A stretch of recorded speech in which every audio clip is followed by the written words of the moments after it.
Este es el capítulo 24, que se llama Donde se prosigue la aventura de la Sierra Morena. En el capítulo anterior supimos la historia del roto de la mala figura y nos contaban pues lo que había pasado con él desde que vino a buscar un lugar donde se pudiera quedar y todo eso. Entonces en ese capítulo es cuando se encuentran a el roto, que apareció a la siniestra de donde estaban Quijote y Sancho y el otro pastor, el cabrero, y aparece pidiéndoles un poco de comer, porque lo primero que dice es que Don Quijote le abrazó y le saludó como si lo conociera desde hace mucho tiempo y que le abrazó por largo tiempo, y que ya el roto no hacía sino agradecerle y decirle que podía hacer para agradecerle lo que había hecho por él y el afecto con el que lo había recibido. Entonces Don Quijote decía que no, que le iba a ayudar en todo, que le iba a hacer su pañuelo de lágrimas y le iba a colaborar para que no se sintiera mal. Y el roto no hacía sino mirarle y remirarle, y le veía su armadura y ese porte tan raro, tan extraño. Y lo único que les pidió fue algo para comer. Entonces Sancho saca de su costal un zurrón con el que el roto satisfizo su hambre. Y comía con unas ganas impresionantes. Y ya cuando terminó de comer, les hizo señas a Sancho y al Quijote que le siguiesen. Y ellos lo hicieron. Entonces se los llevó a un pradecillo verde. Y cuando llegaron se tendieron en el suelo. Ya cuando el roto se acomodó, ¿cierto? Les empezó a decir que les contaría a ellos la historia con la condición de que no podían decir palabra, que no podían interrumpirlo en ningún momento porque quería pasar esa historia rápidamente, que si le interrumpían entonces iban a cambiar de historia y nunca le iban a terminar. Entonces que era mejor que se quedaran en silencio y mejor escuchar. Entonces la historia de él dice: mi nombre es Cardenio, mi patria, una ciudad de las mejores de esta Andalucía, mi linaje noble, mis padres ricos, mis desventuras tantas que la deben de haber llorado mis padres y sentido mi linaje sin poder aliviar con su riqueza, que para remediar desdichas del cielo poco suelen valer los bienes de fortuna. Vivía en esta misma tierra un cielo, donde puso el amor toda la gloria que yo acertaba a desearme. Tal es la hermosura de Lucinda, doncella tan noble y tan rica como yo, pero de más ventura y de menos firmeza de la que a mis honrados pensamientos se debía. A esta Lucinda amé, quise y adoré desde mis tiernos y primeros años, y ella me quiso a mí con aquella sencillez y buen ánimo que su poca edad permitía. Sabían nuestros padres nuestros intentos y no les pasaba de ello, porque bien veían que cuando pasaban adelante no podían tener otro fin que el de casarnos, cosa que casi la concertaba la igualdad de nuestro linaje y riqueza. Creció la edad y con ella el amor de entrambos, que al padre de Lucinda le pareció que por buenos respetos estaba obligado a negarme la entrada de su casa, casi imitando en esto a los padres de aquella Tisbe tan decantada de los poetas.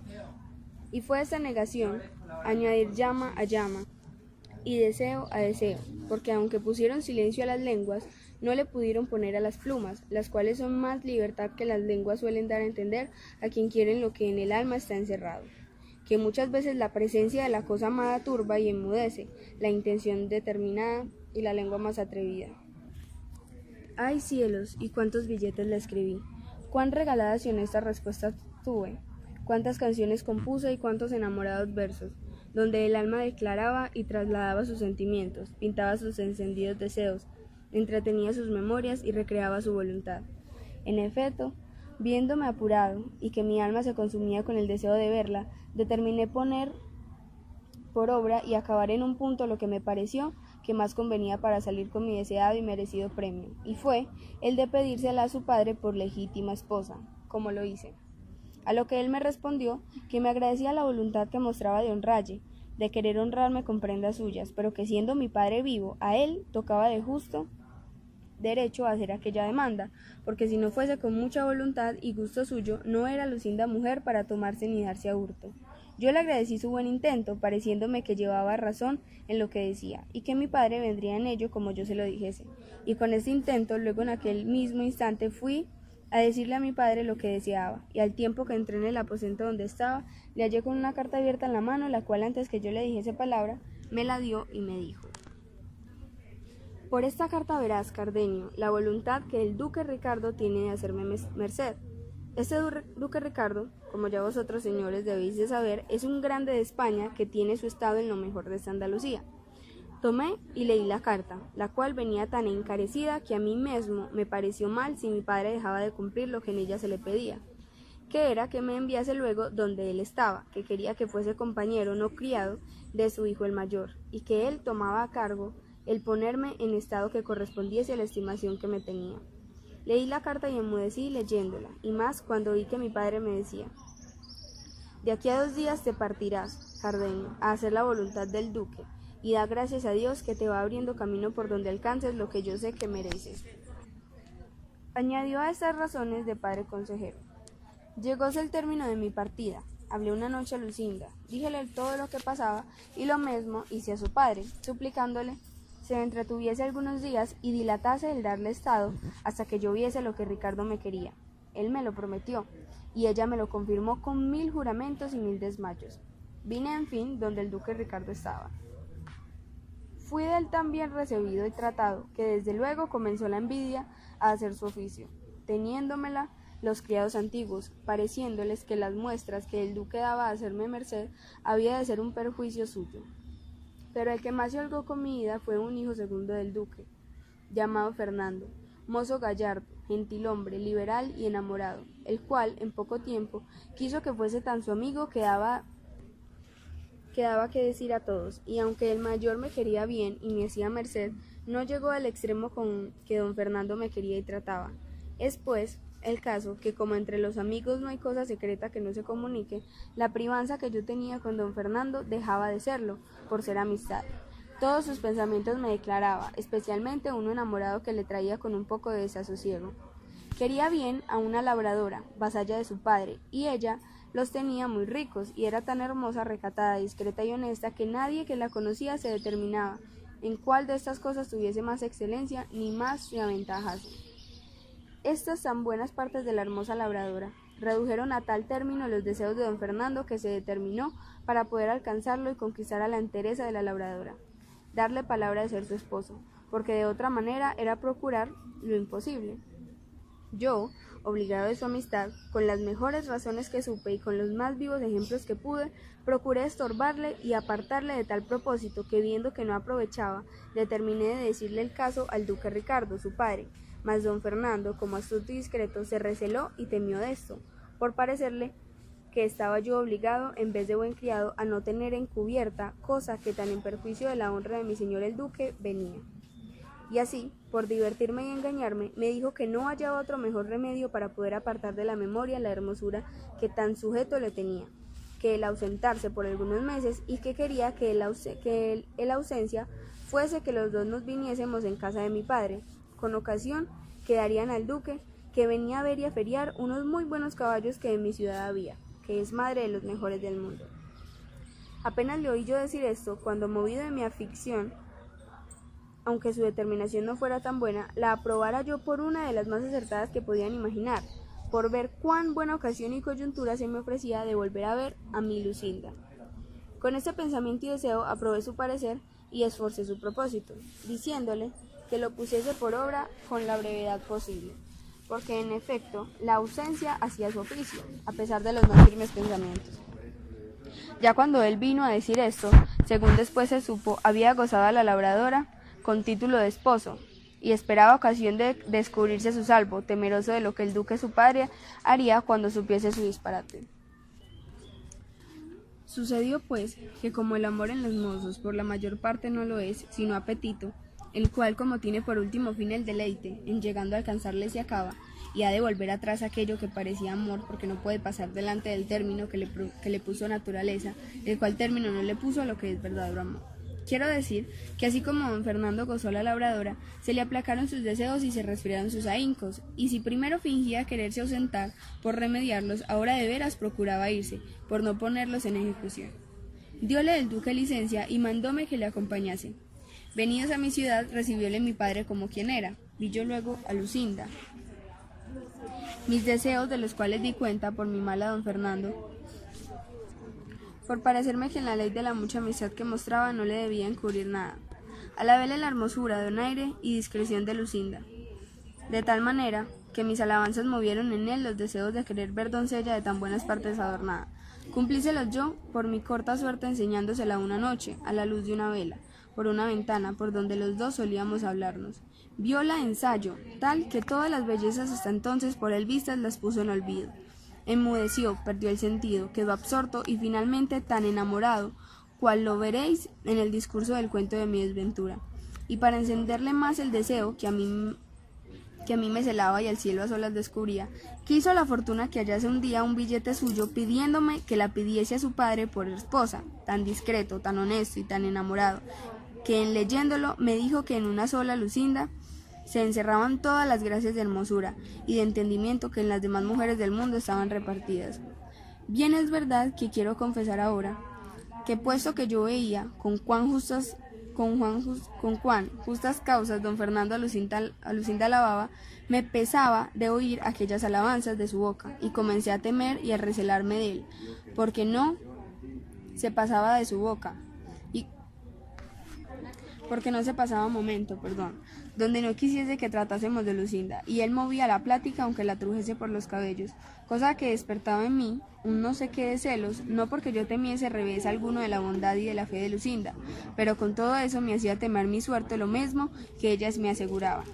Procuraba siempre don Fernando leer los papeles que yo a Lucinda enviaba, y los que ella me respondía, a título de que la discreción de los dos gustaba mucho. Acaeció pues que habiéndome pedido Lucinda un libro de caballerías en que leer, de quien era muy aficionada, que era el de Amadís de Gaula. Aquí para la historia, porque ustedes saben cuán aficionado es Don Quijote a los libros de caballería. Entonces, cuando el Quijote oyó nombrar el libro de Amadís de Gaula, ahí mismo pues se entusiasmó pues. Entonces comienza a decir que no hacía falta que dijera tantas cualidades de la doncella, y que si antes le hubiese dicho que le encantaba los libros de caballería y que era fanática de la Amadís de Gaula, que ya él lo hubiese considerado como una de las más hermosas doncellas y que no tenía comparación. Y ya luego pidió perdón por haber interrumpido la historia, porque como habían quedado no podía interrumpir para que no se alargara más la historia. Entonces Don Quijote pide perdón y le pide que continúe.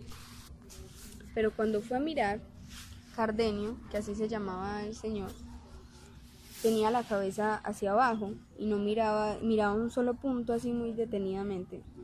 Y Don Quijote le llamaba y él no contestaba. Entonces pasó un rato cuando él pues levantó la cabeza y dijo: no se me puede quitar el pensamiento, ni habrá quien me lo quite en el mundo, ni quien me dé a entender otra cosa, y sería un majadero el que lo contrario entendiese o creyese, sino que aquel bellaconazo del maestro Elisabat estaba amancebado con la reina Madásima. Esto fue un insulto para Don Quijote, y más adelante explican por qué. Resulta que la reina Madásima es una reina muy importante, entonces era un insulto creer que una reina de tan alto prestigio estuviera amancebada con un médico, que este era el maestro Elisabat, que era un insulto total que creyeran que una reina estaba amancebada con otro. Entonces Don Quijote responde: eso no, voto a tal, respondió con mucha cólera Don Quijote, y arrojóle como tenía de costumbre. Y esa es una muy gran malicia, o bellaquería, por mejor decir. La reina Madásima fue muy principal señora, y no se ha de presumir que tan alta princesa se había de amancebar con un sacapotras. Un sacapotras es un término despectivo para nombrar a los cirujanos en ese entonces. Entonces sigue Don Quijote diciendo: y quien lo contrario entendiere, miente como un gran bellaco. y yo se lo daré a entender a pie o a caballo, armado o desarmado, de noche o de día, o como más gusto le diere. Entonces Cardenio lo miraba muy atentamente y ya se había dado cuenta pues de la locura de Don Quijote. Entonces dice la historia que él no estaba para proseguir su historia, ni tampoco Don Quijote para oírla. ¿Por qué? Porque por lo que había oído de Madásima. En ese momento ya Cardenio había perdido su cordura. Entonces, y cuando se oyó pues tratar de bellaco, de mentir, de todas esas cosas y un poco de cosas que Don Quijote le había dicho, le pareció muy mal, y entonces alzó un guijarro que era como una piedra que halló al lado de él y le dio a El Quijote en los pechos, tan fuerte que le hizo caer de espaldas.